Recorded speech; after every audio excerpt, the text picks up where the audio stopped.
Kasama ka? Ano ID mo? Hindi mo nabayaran to, pina yan doon sa address na ibinigay mo. Pag hindi... Kasama ka? Ano ID mo? Huwag mo itakot yan. Patayin mo lang, patayin mo lang. Baka mo lang yan. Tapos iiwan mo doon sa mesa. Yan na ako ng ID. Tagasang ka? Ano na yan? Bakit kita pinag... Alam mo ba? Alam mo ba yung... Taga saan ka, brother? Teresa po. Di, alam mo ba na bawal manigarilyo sa habang...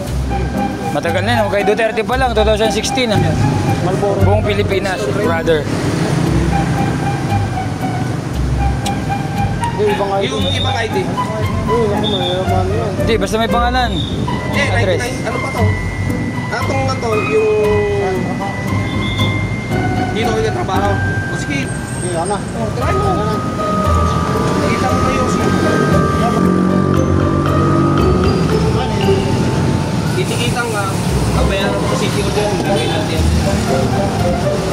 Ang ilang beses ka ng tikita niyan, sa palang, nakababa-pay natin yan.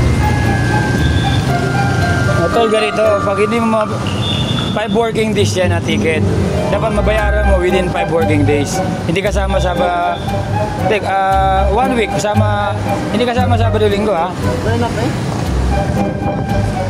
Wag. Ay, dyan na lang, pagkulang dyan. Anong legal name mo? Pag hindi mo mabayaran yan, tol, doon kayo ipapile sa court, magkakawaran na baris kayo. Ano yung tattoo mo dito? Wala lang yan, wala lang. Kasi may, sa kulungan kasi mayroong sign yan eh. May, yung dito ulo kasi may sign kasi yan. Ayoko lang banggitin dito sa natin, ha? Kasada? Ano? Si? Kasada?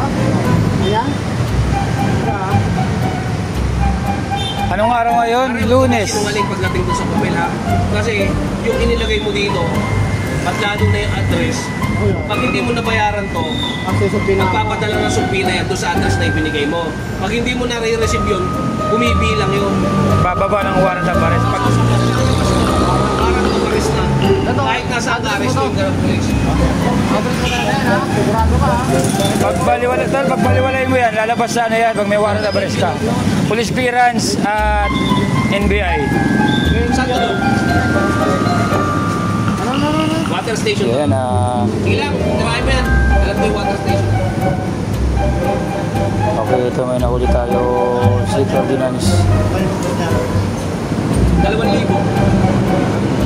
Unang paglabag, pangalawa 3,000, pangatlo 4,000. Kaya hirap. Huwag na muna mag-iyosi. Alam ko 5,000, may kasamang kulong. Malitigitan lang kayo. Inang penalty yan eh. Batas yan eh. Batas dito. Kita mo, walang maliligang nilo. Ikaw lang. Ilang naman yun. Ingat kayo at huwag na naman manigarilyo. Baka matigitan lang kayo. Tulad nito ni Sir. Ano bang trabaho mo dyan? Okay, ingat kayo lahat at Ha? pasensya na, trabaho lang. Magkano